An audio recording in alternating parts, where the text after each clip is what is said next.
Hi guys, welcome back to another fragrance review on this channel and thanks so much for tuning in again. Now in today's video I want to talk about the new Le Lion de Chanel fragrance by the House of Chanel, which is a higher priced fragrance in their Les Exclusifs line of fragrances.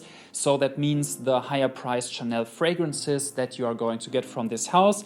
And it's a new fragrance created by Olivier Polch as a perfumer, and I'm going to tell you in this video everything you need to know about this. But first of all, if you're new, thanks for watching this video. My name is Kai and in this channel I talk about men's skincare, hair care, beard care and fragrance. So if you are new, you're interested in these kind of videos and you haven't subscribed yet, then please do so. The button is just below this video. So first of all, this has a couple of fragrance notes in it, only a couple, but I smell a couple more because in the head they say it has citrus and bergamot, in the heart they say it has labdanum and vanilla, and in the base they say it has sandalwood and patchouli. And I have to tell you guys that I think this fragrance revolves mainly around labdanum.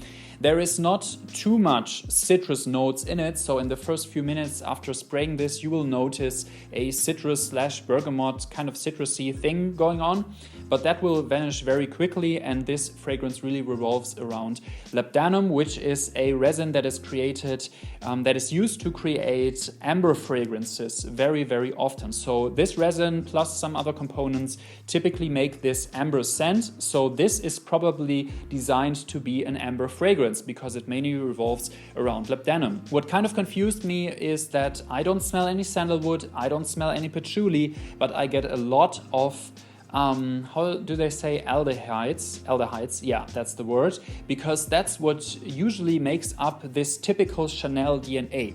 So you guys have probably heard of Chanel No. 5, which is like their most popular fragrance ever, and this is a fragrance that revolves a lot around aldehydes, which typically give a gum-like or plasticky kind of smell, and I smell a lot of aldehydes in this fragrance, although they are not listed in the fragrance notes. I smell a little bit of vanilla, a lot of aldehydes, and this typically gives it a very Chanel-ish type of vibe. So to me, this is a perfect Chanel fragrance in the sense that you can really smell that it comes from the house.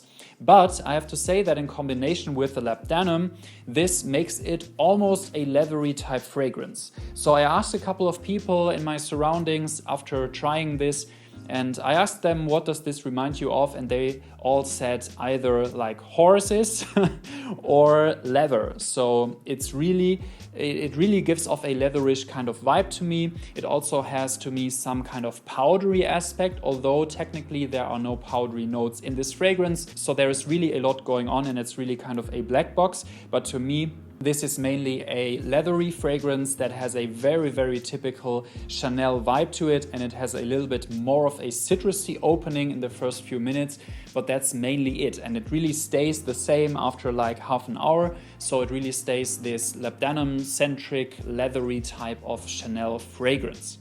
In terms of performance, I have to say this really breaks the bank for me, because usually Chanel fragrances of the exclusive line, that is, they don't have too good of a performance.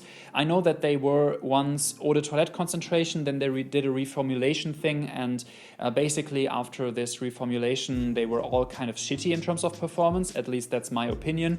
And this one is really different in terms that you can smell it like from a mile away if you put like 2 sprays on your neck, which is what I did, and also it lasts for, well, at least until the next day. So I was under the shower today, I had it on yesterday, only 2 sprays, and I was still able to smell it and catch some whiff of it. So that's really very good, and I think this is an awesome fragrance in terms of its performance, and also, well, if you like leathery fragrances, then I think it's great.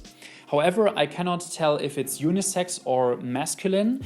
I would say that with this fragrance, although that is not the case very often with, especially with higher priced fragrances, you usually can call them all unisex, and actually most fragrances I would say are wearable by both men and women.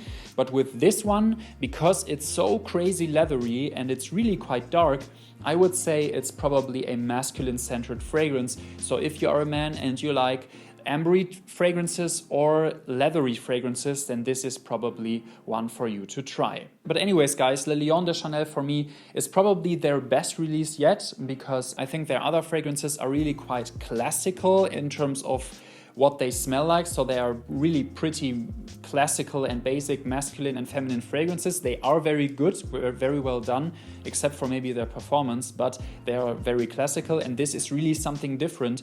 So that was really a surprise to me, and I really like it, especially because it gives you that really Chanel type of vibe. That's it for this video, guys. Have you tried Chanel Le Lion de Chanel? Then please let me know in the comment section down below what you think of it. I think it's an awesome release, and I think you should definitely sample it or buy it or something. And this is actually a fragrance I would buy if I had the chance to do so. If you like this video, leave me a thumbs up. If you are new to this channel and you want to see more of these videos, then please subscribe, and I will see you guys in the next one. Thanks for watching, and bye bye.